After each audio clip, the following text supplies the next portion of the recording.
আসসালামু আলাইকুম। চতুর্থ শ্রেণীর শিক্ষার্থী বন্ধুরা, তোমাদের গণিত বইয়ের 68 পৃষ্ঠায় আমি তোমাদের এখন বন্ধনী প্রতীক দেখাবো। তাহলে বন্ধনী প্রতীক কি? দেখো, যে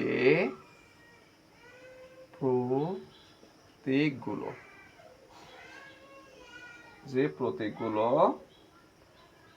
সংখ্যাগুলির মধ্যকার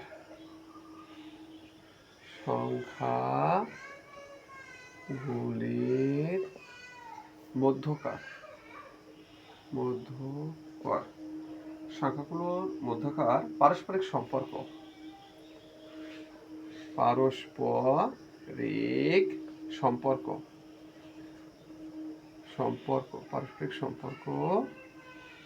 সম্পর্ক একত্রে বা আলাদা, একত্রে বা আলাদা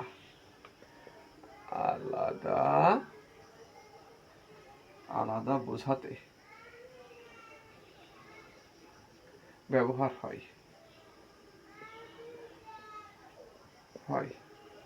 তাকে বন্ধনী প্রতীক বলে। বন্ধনী প্রতীক বলে। এখন দেখো,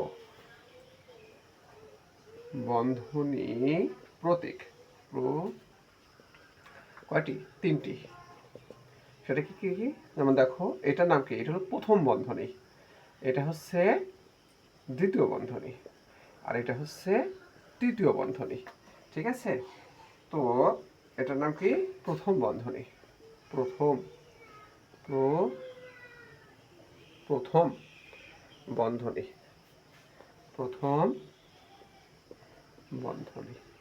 এটার নাম কি? দ্বিতীয় বন্ধনী। আর এটার নাম কি? তৃতীয় বন্ধনী। ঠিক আছে?